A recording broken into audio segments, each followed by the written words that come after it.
In 1907, Britain and France embraced Russia. They used honey, in a triple alliance, Britain, France and Russia.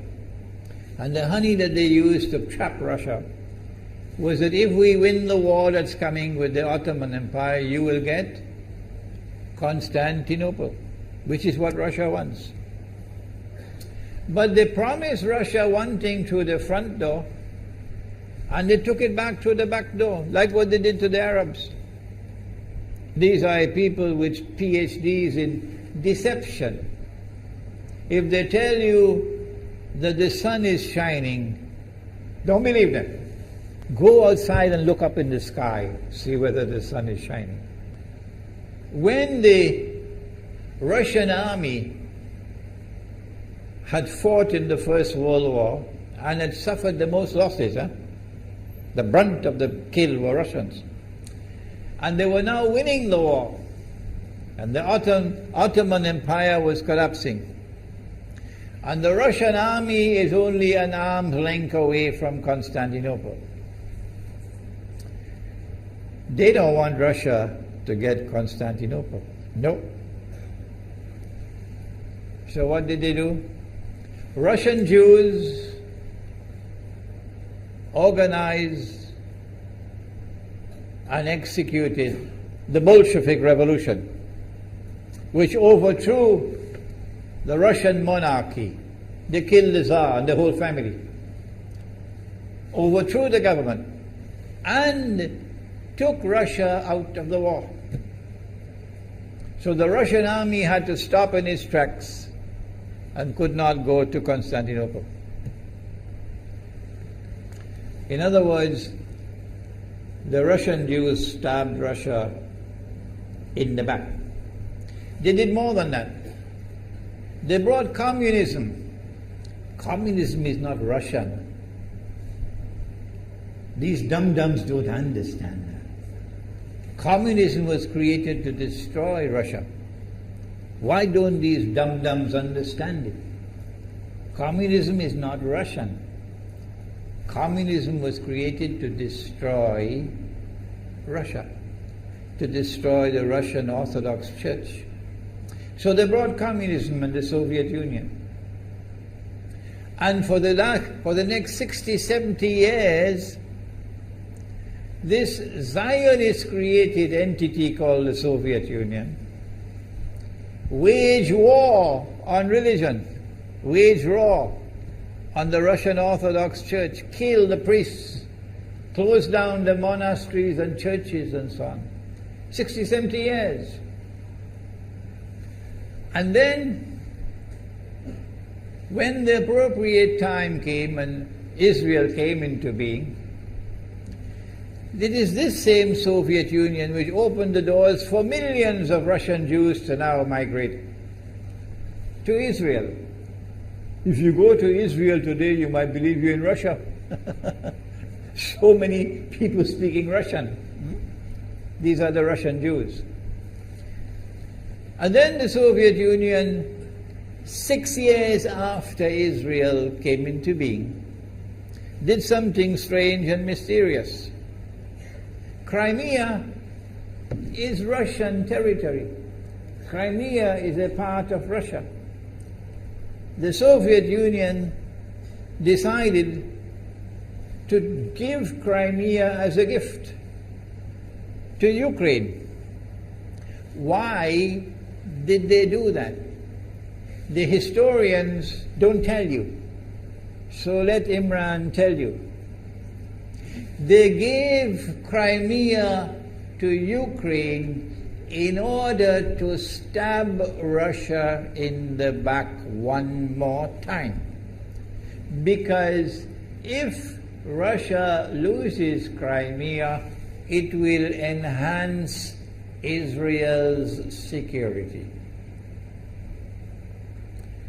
The Russian Navy is based in Crimea, and there's a straight line from Crimea to Constantinople.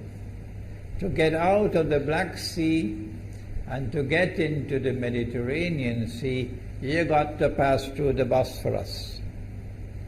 And the city of Constantinople is located right there on the Bosphorus.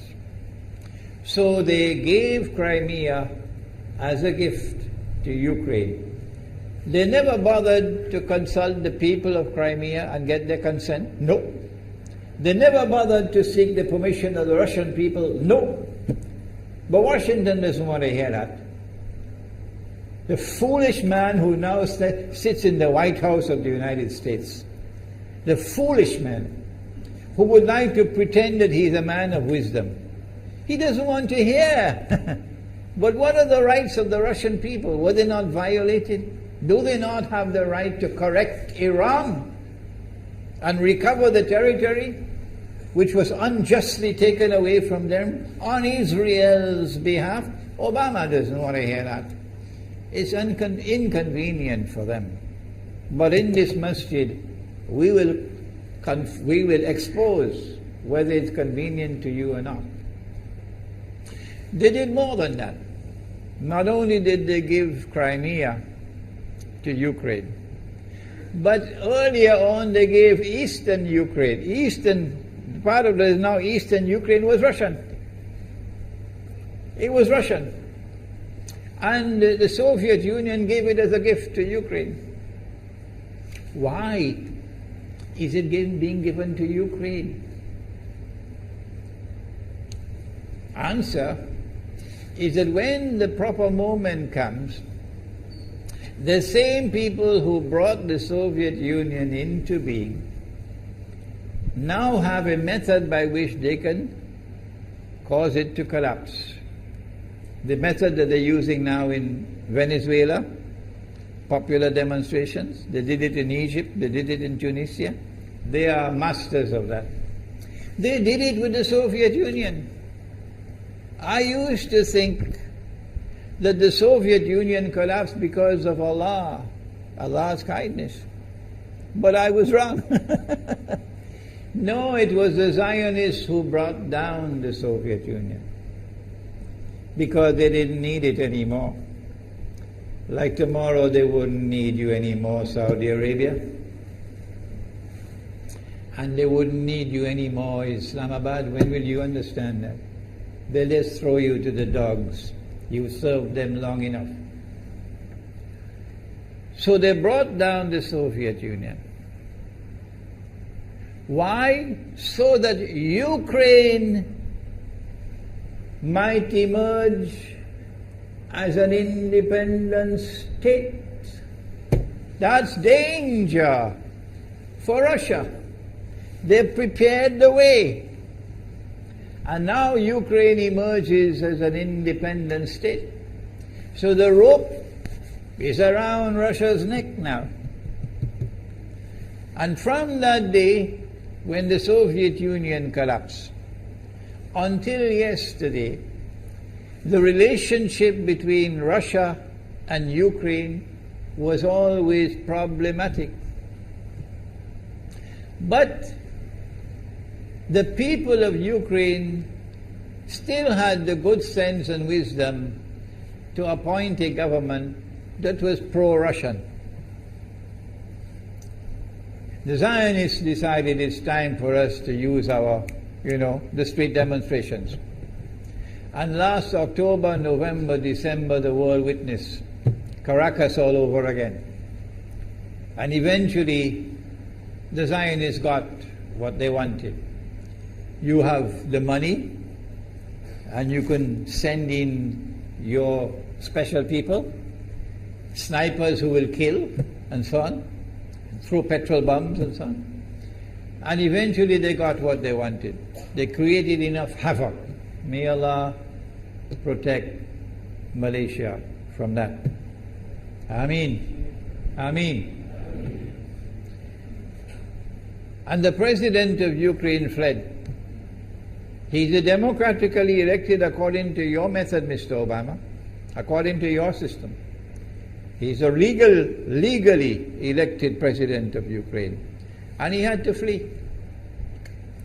And these hypocrites in Washington and London and Paris who would like us to believe that they are honorable men. They are not.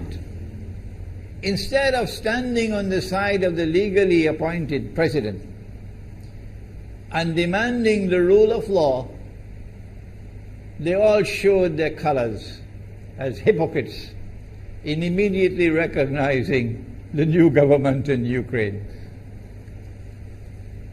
The new government in Ukraine is anti-Russian. That's what they wanted. That's why they brought down the Soviet Union, to bring in a Ukraine into being as an independent state, and then to eventually get an anti-Russian government in Ukraine. If by Allah's kindness Putin had not intervened and been so spectacularly successful, this is what the plan would have been. The new government in Ukraine would have joined NATO, and Russia could not stop it. And when the new government in Ukraine joined NATO, NATO will then send its armed forces into Ukraine. It could include nuclear weapons. Then Ukraine will pick a fight with Russia and decide that Russia must now vacate Crimea. Shut down your naval base. The rope is now tightened around your neck. Russia has to put its tail between its legs and withdraw its fleet, Black Sea Fleet, from Crimea. Russia is no longer a naval power. Crick crack, you finish. And Israel will celebrate. That was the master plan. But Allah planned, and Allah's plan was successful. And it is time for the Muslim world to recognize and to see, I cannot influence governments, so what can I do? Don't bother, you waste your time with governments. But the people can understand that this was Allah's plan. They planned, the enemy planned for so long, and at the last moment Allah intervened. And Putin was able to get the people of Crimea to vote in a referendum. And they voted 90-something% in favor of returning to Russia. They were a part of Russia, and they want to return to Russia. So Putin was successful in delivering to the Zionist movement the first defeat it has ever suffered, significant defeat, in the more than 100 years since the Zionist movement was established. If that is not a sign from Allah, it's time for you to wake up.